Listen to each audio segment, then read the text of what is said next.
My name is Jordan Maxwell. For the past 43 years of my life, I have spent researching and studying the world of hidden knowledge, ancient mysteries, occult and secret societies, fraternal orders. My real first love is theology, occult theology. But let me warn you and let me say that the word occult does not mean evil or bad. It carries that denotation, but it's not really bad. Occult simply means hidden. Anything which is hidden is occult. It's a Latin word for hidden. Consequently, so much of knowledge, important spiritual, political, sociological knowledge, it's been hidden. And so I have spent, as I said, the past 43 years of my life searching out hidden knowledge. And that's what I do. I'm fascinated by how much we don't know. The state of Israel is actually connected to America in a very arcane and secret way. So they are, the state of Israel is connected to the American federal system. It's very interesting. That's why America sends billions and billions and billions of dollars.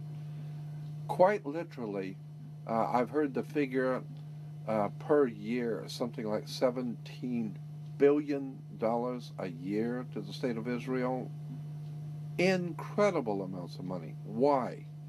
There's something else going on here, and they haven't told you the whole story. If you were looking down from a satellite, looking down onto the Earth, or even higher out than a satellite would be, you would see that the largest single landmass on the Earth is from Russia, from the northeast tip of Russia, all the way across to Central West Africa, to the West African coast. Then from England, England, all the way across to India. And you crisscross the largest single landmass on the earth. That cross comes right through the city of Jerusalem. That's where it crosses. And so the old ancient Phoenician Canaanites, being the bankers, they said, if you're coming through town to do business, Jack, you're going to pay us up front.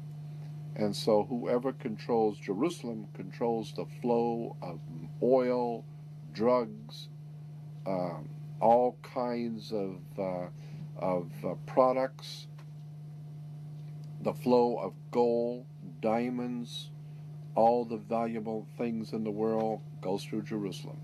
That's why it's the holy city. Money, international, monetary world situation set up so that all money, all flowing of business, commerce goes through Jerusalem. That's the name of the tomb, and that's why Jerusalem is so important to the American people. Now, you've got to give the people a reason why Israel is so important. Now, we know that Israel is very important because of strategically where it sits on the trade routes to control the flow of oil, drugs, diamonds, and a lot of drugs in Israel, going through Israel. Major movements of illicit narcotics and drugs through Israel.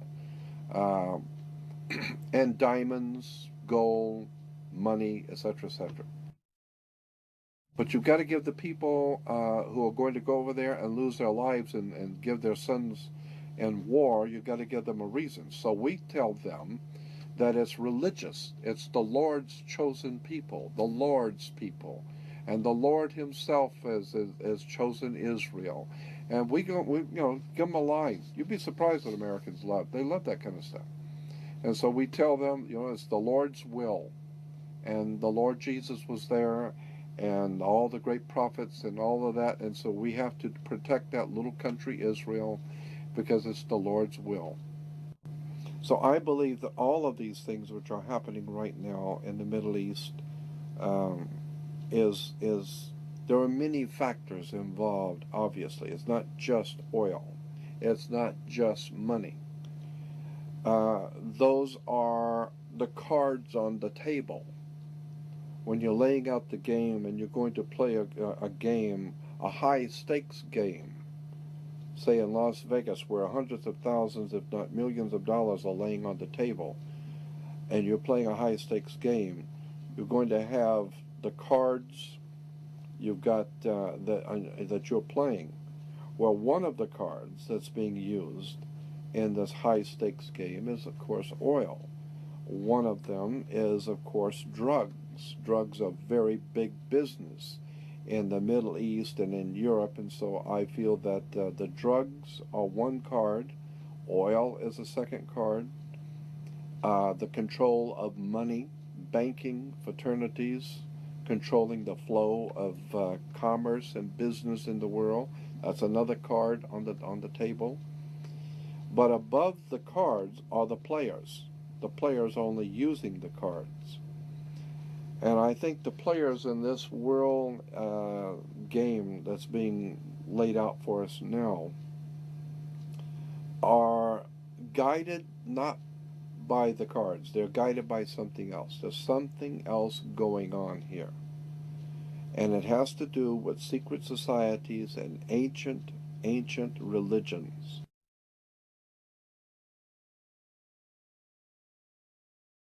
People have been living from day to day, never realizing the profound impact secrets have on us. Secret government, secret projects, secret knowledge. And today we are beginning to see that the world is in serious trouble. I believe that the things which are going on in the world today, not the least of which the Middle Eastern war and Middle Eastern intrigue, I think the machinations that are going on behind the scenes of world government are being orchestrated. I have no doubt in my mind, after 43 years of looking at this subject, that so much of our world, the wars, the violence, the bloodshed, the animosity among races, is purposely designed by someone. Catholic Church is involved in Israel. They're involved in the Holocaust. When the Nazis saw that the war was going bad for them and that they were going to lose the war, that was like 1944. All the top Nazis were given Vatican passports and given safe passage and money through the Vatican banks. Money was given to all the top Nazis to get them out. So the Vatican sent a bunch of Nazis to Uruguay, Paraguay, Brazil, Argentina. We know they're down there. Well, it's all Catholic down there. That's right. That's why they're down there. The scientists and the theoreticians, they sent directly through the CIA, which is the Knights of Malta organization for the Catholic Church. Catholic Church is CIA. CIA is Catholic Church. The CIA broke into the Watergate Hotel. Watergate Hotel is owned by the Vatican. The owners of the Watergate Hotel today in Washington, D.C. is owned by the Catholic Church. It's the Vatican owner. The Vatican owns the Watergate. And the CIA was in there doing their dirty work in the Watergate Hotel. And then they got Nixon kicked out of office because Nixon realized that the Vatican is involved in all this crap and the English involved in all this crap. So the Vatican set up their own people. Send the CIA into, well, we can't do it in just any place. That's all right. Send it to our hotel. We'll take care of it. Reinhard Gehlen was not only a Knights of Malta, but he was also one of the founders of today, the CIA. Reinhard Gehlen was the man in charge of security for Adolf Hitler. He was chief of security for the Nazi Empire, Reinhard Gehlen. And when he saw that things were going bad and they were going to lose, Reinhard Gehlen was chief of security. He's not an idiot. And this guy knows the war is up. We've lost. So he goes to the Vatican, and the Vatican gets him a ticket over here to work for America, and he comes over here and sets up something called the CIA. All of these religious leaders in America on television, they have contracts under the table with international oil cartels, drug cartels, banking cartels, and they are reaping in millions of dollars in private profits in European banks that American Christians have no idea in the world about. But all you have to do is just start doing some homework and checking on all of the so-called Christian leaders who are all for the state of Israel. Find out how much money did you make last year. Then you begin finding out the oil companies put up millions of dollars for Christian churches to send out missions. So many of the Christian missionaries that go out around the world, and these you see them nightly on television, missionary movements that go out to the poor, starving people of Africa and the poor people of China. These missions are being financed, but a lot of the big churches are not telling their people that it's being financed by oil companies. Oil companies and drug cartels are financing many of the church's missions throughout the world.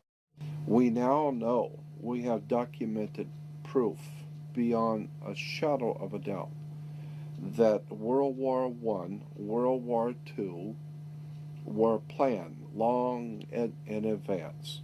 The things which are going on in the Middle East have been planned for, I believe, at least 40 years, minimum. I can show you at least 40 years ago that this government, American government, was already keenly anticipating a major war in the Middle East. The corporation called United States, after the change of the century, coming into 1900s, decided they wanted to expand. They got so much money and they're doing so well. They thought maybe we could expand the business, move the corporation out a little bit. Let's expand business. Let's go to Germany or Europe and open up a big corporation there and take in their corporation, their government. We'll take them over. And the Germans said, "Hey, Jack, it's like a mafia. What are you coming over here? You're gonna buy me? I'll buy you. You don't buy me." Like the Godfather movie. What, you're going to come into Las Vegas and you're going to give me, and you're going to buy my hotels? Who says I'm going to sell my hotels? And the American corporation, British American corporation, said, unfortunately, maybe you didn't understand. Let me restate it so you understand. I didn't ask you. I'm telling you. We're moving in here. It's called a corporate takeover. And so there was a hostile corporate takeover where the American corporation decided they want to take over in Europe, and they didn't want to be taken over. Well, it's too bad. We're going to take over anyway. So they called it a hostile corporate takeover. We call it World War I. So the corporation called United States was able to overthrow the existing corporate order in Europe, but it cost a lot of money. They had to build a lot of tanks and jeeps and pay a lot of people, and the corporation, well, they were successful. They did what they wanted to do, but they went broke doing it. And so when they went broke doing it, and then the bankers pulled their money out in 29, we had something called a stock market crash, because the corporation spent so much money, they went broke. So the international banker says, well, if you're broke, what are you coming to me for? I'm not going to loan you money if you're broke. And so what do you have as collateral? You got any collateral that you could put up for me to loan you the money? And the corporation called United States, the British corporation called United States, said, yes, we have the stock. We'll give you stock in the company. You are the stock in the corporation. So they give your body to the banks in Switzerland. So your body now becomes stock for the corporation called United States because you are a money maker.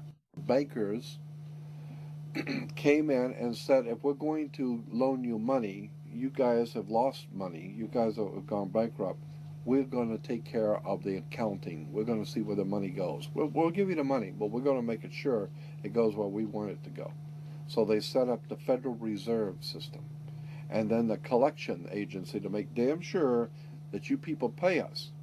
We're going to set up to keep a record of how much you owe us in business each week. We're going to call that the Federal Reserve. And to make sure that your stock, all the chumps out there in America working, make sure the stock pays us. We're going to make sure they pay us. You don't just tell me you're going to pay. I'm going to make sure they're going to pay. So we will set up a collection agency. Our own personal collection agency is called the Internal Revenue. You mess with us, Jack, and we're going to hurt your face. You owe us money. So the banks loan money to the privately owned corporation called United States, and the United States Corporation gave your body, your birth certificate, to the banks as collateral for the loan, and that's why today Americans are nothing but slaves. Now this is something I want you to understand, and you need to listen carefully because this is profoundly important. Most people have never heard this and don't even understand what I'm trying to say. So try and follow what I'm going to tell you. There are two kinds of law on the earth, as I've said. One is called civil law, which is the law of the land, and one is called maritime admiralty, which is called the law of water. Maritime admiralty is banking law. And the law on the maritime admiralty says that you, because you came out of your mother's water, are a maritime admiralty product. This is why the ship is sitting in its berth and it's tied to the dock, and the captain has to give a certificate of manifest to the port authorities because money is changing hands. This is why when you were born, you have to have a birth certificate. It's got to be signed by the dock, because that's where the ship is tied to, is the dock. So the dock signs your birth certificate. Why? Because you came down out of your mother's water. You came down her birth canal. You are a maritime admiralty product. And therefore your birth certificate is signed by your mother. And where your mother signed on the birth certificate, get it, you will see it does not say parent or mother, it says informant. Your mother was informing that the bank that she has just produced another product to be bought and sold. England, the British Crown, through international banking, owns your physical body, and that's the law. So you can think it's funny all you want. So the bottom line is that you are a maritime admiralty product, and therefore the banks own your body. And on the back of the Social Security card will be numbers in red. On the front will be in blue or black, but on the back will be in red. The numbers on the back of a Social Security card in red designate your body. It is the serial number of your stock. And this is why if you're wealthy, you are preferred stock. If you're poor, you are common stock. But you are a stock on the stock market. Your body is bought and sold through the use of your birth certificate. And if you could get your original birth certificate back, you would find that on the back of the birth certificate are all the banks around the world. All over the world, banks have used your birth certificate because you are a stock in a maritime admiralty banking scheme where you make money for banks. So consequently, the corporation and government and people who want to control you, they create a second you, and that second you that they control, that they created, is all capital letters. Check it out. Anytime you get a bill, you get a lawsuit, you get a fine, a ticket, somebody sends you a bill from the Department of Water and Power. Check it out on your driver's license, on your Social Security card, on your insurance cards, anything, period. Anything having to do with business, your name will always be in all capital letters, because only all capital letters can be dealt with by banks and government. Anytime you have a name upper and lowercase, that applies to you. I got no control over you. You sign a contract in which your name is in all capital letters, now I can take you to court. Now I can take you. As a matter of fact, the judge sits on the bench. He rules from the bench. The word bench in Latin is a bank. Look it up in a Latin dictionary. So the judge rules from the bench. Right, because he's ruling for the bank. Why? Because somebody's going to pay. It's just a game here. The Queen of England wants a cut of the American blood. She wants a piece. So it's going, somebody's going to pay, and the money's going to go where? Into a bank. That's right. The judge rules for the bank. So consequently, if you are working in California making money, you are then referred to as a franchisee. You're a franchisee of a foreign corporation. 1849 Constitution of California. 1849 Constitution of California says, no California citizen will ever pay taxes in California state, ever. There will never be a state tax in California, ever. That's the Constitution in California. But if you say that you're a United States citizen, you're saying you work for a privately owned corporation called United States. Therefore, you are a franchisee of a foreign corporation. Therefore, you must pay the California Franchise Tax Board. Not California State Tax Board. There is no state tax in California. You pay the California Franchise Tax Board because you're a franchisee of a foreign corporation on the maritime banking law, international law. You work for the Queen of England. Your butt is owned by the Queen of England and a corporation called United States, while a man called Bush is the president of the British corporation. You want to talk treason? You need to wake up and find out how this stuff really works. Because once you understand that you don't need to submit yourself as an American to a British commercial venture called courts. You're an American. You don't need to go to court. You only go to court because you agreed to go to court. When they send you a subpoena to court or summons to court, and they've sent you something, you look at it and say, hey, Jack, that's not me. That's in all capital letters. All capital letters is a corporation. It's a corpse. It's dead. Do I look like I'm dead to you? No, I'm an American, Jack. I ain't dead. And besides, I'll go to an American system for justice. I don't need no British Grand Lodge Masonic system called courts.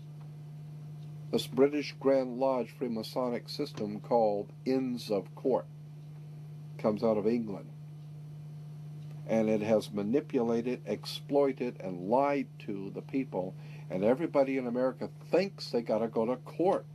Oh, the judge they've sent me something that I've got to go to court. I don't go to anybody's court. I'm an American. I don't need to go to court. That's the difference between being a free man and a slave. Very few Americans have ever really thought about the fact who was the enemy of this country when it was being founded. Who was it George Washington was at war with? Bloodshed on the field of battle. Who were the Americans fighting and dying on the field of battle, fighting to found this country? The Russians? No, as a matter of fact, the Russians were our supporters. The French? No. The French were supporting us. They loved us. They thought it was a great idea, somebody actually standing up for their rights and becoming a free people. And the French say, hey, that's sensational. Matter of fact, we'll come over and help you if you want. Anybody that fights against that bunch of cutthroat murderers, British royalty, will help. Even the Tsar of Russia said, hey, you guys going to revolt against England? Hey, about time somebody will come help you. And so Russia helped the Americans. French helped Americans. All over the world, people say, hey, it's about time you guys got out. I love it. See somebody stand up for their own rights and take their country and become a free people. Your enemy, when you founded this country, was England, British royalty. When Americans stood up in the field of battle and whipped the King of England's ass and sent the British back with their asses bleeding all over the world, wealthy people, potentates, kings, rulers, princes, all the powerful people in the world, all over the earth, were watching. And they say, hey, we heard the King of England got his ass kicked last week by a little group of people called Americans. Well, they chased your ass out of town, didn't they? And consequently, the King of England became the laughing stock of the world. Everybody, hey, boy, he's got all the big army and the redcoats and their guns and everything. That little bunch of Americans, they kicked your ass and sent you back crawling on your knees. What you going to do about that? You going to let him get away with that? And so the king realized he could not. They beat you on the field of battle, and they're mad. You come back, they're going to kill you again. And so the King of England and the British royalty decided, no, we're not going to send any more people over there because you're not going to win. Those people are crazy, they got guns, and they're mad. Leave it alone. Just leave it alone. Later on, we'll dream up some things called United States government. And we'll incorporate it. And we will bring in what we call, let's say, call them attorneys and lawyers. And then we'll do business and sign contracts. And we'll be their friends. And one day, we're going to own them. The British invasion. They call the rock groups that came out of England the British invasion. That's not the only thing Britain invaded with. They invaded with treason, bloodshed, lies, deception. They've given us courts. They've made you into a corporation. They've made you so that you are politically dead. You walk into a courtroom and the judge wears a black robe. Black is the color of death. I mean, you've got Dracula wears a black robe. Frankenstein wears black. You know, always the jailer and the guy who's going to cut your head off wore the black robes. What is this black robe stuff of judges? Where does this black robe stuff come from? Somebody needs to do their homework and find out America has been raped. And the people who are running this country are nothing more than turncoats. They're traitors who have sold our great republic out. They've sold us out to our masters in England. I, for one, would like to see all British in this country, all British money, all British financing, all British corporations chased out of this country. Give them 72 hours to be out of this country, and you tell the Queen we're not sending over American boys into the Middle East to save your goddamn oil. Tell the Queen no longer will Americans crawl on their knees to that woman, to the Queen of England. What a travesty. What a travesty in this country to watch America, the great republic, being raped by the British royalty. Somebody needs to do their homework. It's all business. I don't want you to take this personal. It's just business. This is the way banks work. This is the way courts work. This is the way government works. They manipulate and use words and terms and frighten you. I, for one, am not only not frightened, I'm tired of the lies and deception. I'd like to see America free again. That's my feeling. And thank you and good night.